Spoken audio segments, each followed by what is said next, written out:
Queridos, vamos abrir a palavra do Senhor no Salmo de número 142. Ao Senhor ergo a minha voz e clamo. Com a minha voz suplico ao Senhor. Derramo perante Ele a minha queixa. À sua presença exponho a minha tribulação. Quando dentro de mim me esmorece o espírito, conheces a minha vereda. No caminho em que ando, me ocultam armadilhas. Olha à minha direita e vê, pois não há quem me reconheça, nenhum lugar de refúgio, ninguém que por mim se interesse. A ti clamo, Senhor, e digo, tu és o meu refúgio, o meu quinhão na terra dos viventes. Atende o meu clamor, pois me vejo muito fraco. Livra-me dos meus perseguidores, porque são mais fortes do que eu. Tira a minha alma do cárcere, para que eu dê graças ao teu nome. Os justos me rodearão, quando me fizeres esse bem. Amém. Pai, mais uma vez nós nos dirigimos a ti em oração, pedindo a tua graça, para que a mensagem do Senhor seja entregue para o teu povo. E que na entrega da mensagem do Senhor, ó Deus, haja fidelidade. E que o Senhor me ajude com poder, com graça, para que minhas inadequações sejam superadas. Deus nos abençoe. Em nome de Jesus. Amém. Queridos, João Calvino fez uma afirmativa acerca dos Salmos na introdução dos comentários dos Salmos, dizendo que os mesmos, os Salmos, eles são como que a anatomia da alma. O que isso significa? Que dentro dos Salmos nós encontramos muitas revelações, por assim dizer, de sentimentos da nossa alma. Alegria, por exemplo, você vai ver salmos que falam da alegria, como o Salmo 127, 126, quando aquele povo está feliz, alegre por uma grande libertação que o Senhor concedeu àquele povo, e eles então dizem, eles falavam, grandes coisas o Senhor fez por nós, por isso estamos alegres. Mas também a gente pode ver um salmo que pode expressar, talvez assim, vamos dizer, uma impaciência ou um desespero. Salmo 13, nos primeiros 2 versículos, nós vamos, pelo menos por 4 vezes, ouvir o salmista dizendo, até quando, Senhor? Até quando, Deus? É mais uma manifestação do sentimento da nossa alma. E neste salmo aqui, é um salmo que se reconhece a aflição do salmista. Ele está aflito. E o que nós vamos meditar nessa noite é sobre como este homem age diante da sua aflição. E todos nós vivenciamos tais sentimentos, por vezes alegres, e reunimos amigos, familiares, e vamos cantar ao Senhor, e vamos prestar culto ao nosso Deus. Por vezes, em meio de lutas longas, também falamos, Deus, o Senhor não está vendo? Deus, até quando? Será que as suas promessas caducaram? Será que o Senhor não está ouvindo? Já é um outro tipo de sentimento, e por vezes aflito. E talvez aqui nessa noite, dentro da igreja, ou lá do outro lado, e aí é uma gama de pessoas pelo Brasil e mundo afora, podem estar vivendo um tempo de aflição. E a nossa temática dessa noite é o clamor, a oração. A oração, é porque a palavra clamor está na minha mente. A oração de um coração aflito. Coração aflito, coração angustiado, preocupado. E qual era a razão do salmista para essa aflição? Mais uma vez, aquele que um dia se utilizou do seu serviço, Saul, e que o teve como um oficial do seu exército, como um parceiro, como aquele que, por vezes, dedilhava uma harpa para que o espírito maligno ou os espíritos malignos saíssem de Saul. Aquele que um dia foi tratado por Saul como um filho, mas a situação muda, ou Saul é tomado de uma inveja, com medo de perder o trono para Davi, o que de fato veio a acontecer, ou Saul tomado de uma perversidade, ou Saul tomado por inveja, perversidade e quem sabe até pelo diabo. Agora sai a caça da vida de Davi, e essa é a angústia de Davi. Sua vida está por um fio. Saul e seus soldados perseguindo-o para matá-lo, para destruí-lo. E esta é a aflição que toma conta agora do coração de Davi. E quais são as ações de Davi diante dessa tribulação, diante dessa aflição? Em primeiro lugar, esse Davi, servo do Deus da aliança, expõe diante de Deus a sua situação. Vejamos do versículo 1 ao versículo 4, quando começa dizendo: ao Senhor.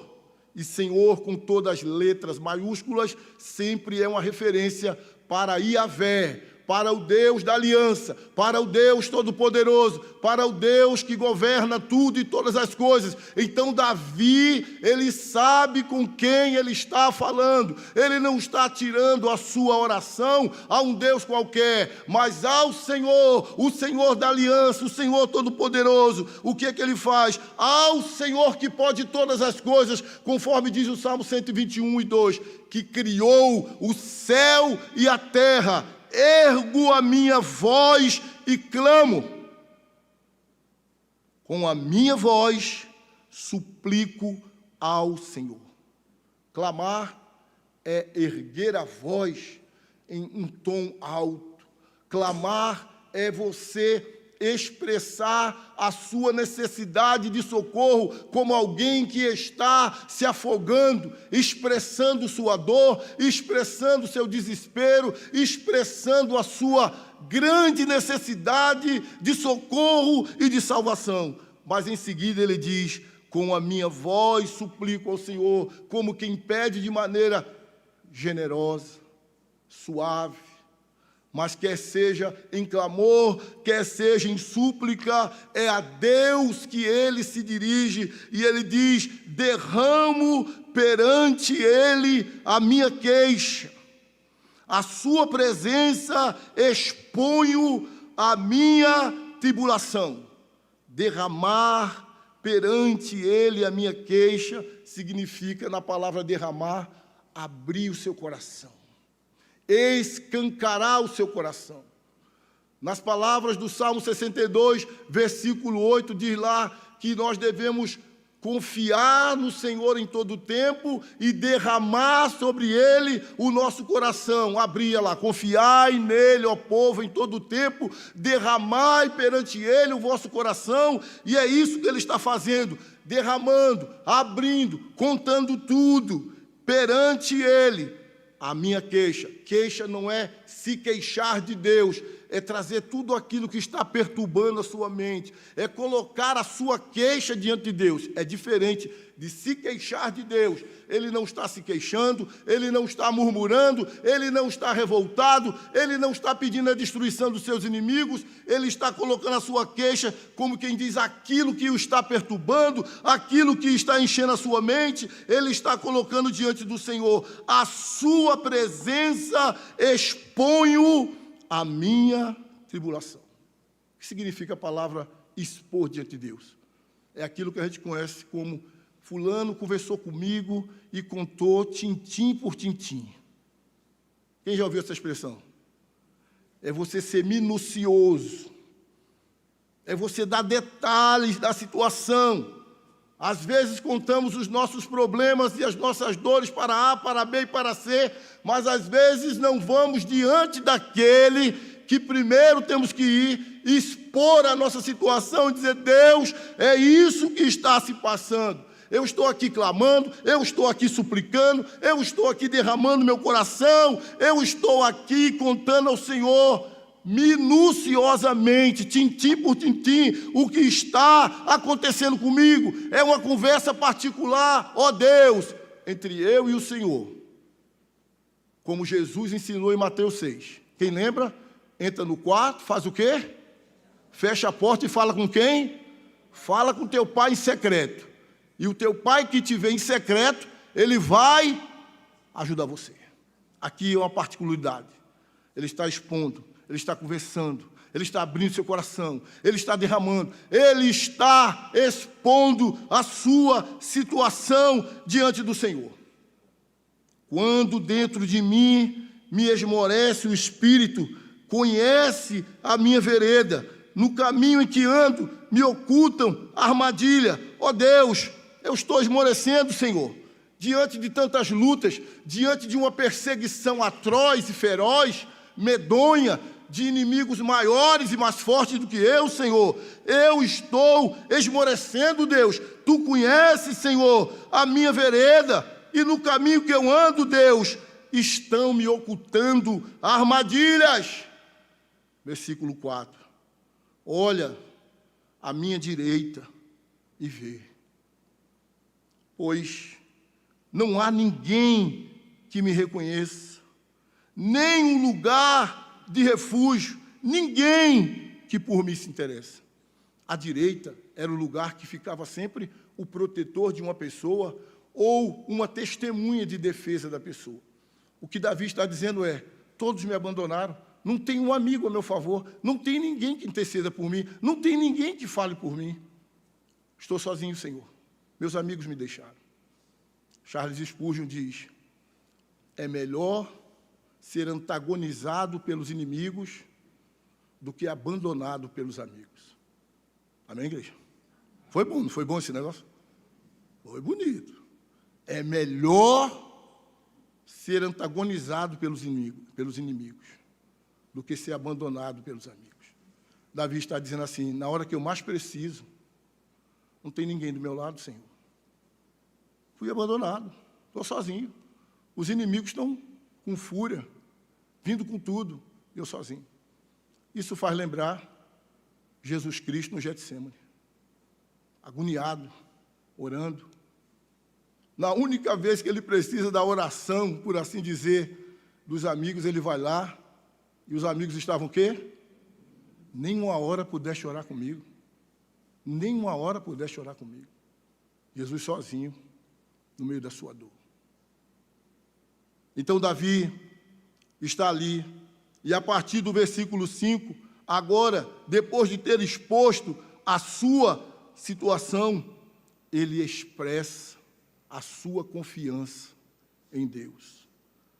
A ti clamo, Senhor, e digo, vamos juntos? Tu és o meu refúgio, o meu quinhão na terra dos viventes. Ele sai da realidade do abandono de amigos para a realidade da confiança em Deus como seu refúgio, como seu lugar de segurança, como seu lugar de proteção. Então aqui ele, depois de expor a sua dura situação diante de Deus, ele agora expressa diante de Deus a sua confiança. Atende o meu clamor, pois me vejo muito fraco. Lutas grandes e lutas longas, eu já disse aqui outras vezes, tem a tendência de nos esmorecer, tem a tendência de nos enfraquecer. Você faz, pede, luta, mas a coisa não acontece, a coisa não muda, parece que quanto mais ora, o quadro piora, e isso, quando você começa naquele vigor, lutando e tal, mas na medida que aquela luta vai sendo permanente, perseverante, a tendência da gente é enfraquecer, esmorecer. E ele está aqui reconhecendo a sua condição. Atende, Senhor, o meu clamor, pois me vejo muito fraco. Em meio à sua confiança em Deus, ele reconhece a sua situação e ele reconhece a sua limitação. Livra-me dos meus perseguidores, Porque são o quê? Mais fortes do que eu.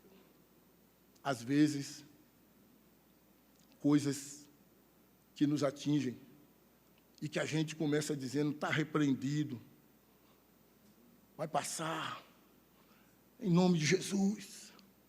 Mas o tempo vai passando e parece que aquela situação vai se agigantando e a gente começa a crer que aquilo ali é maior, é mais forte, é mais difícil. Só que o Senhor diz na sua palavra, em 1 Coríntios 10, 13, que Ele é fiel e que não vai vir sobre nós tentação ou provação que seja mais forte do que nós. Amém?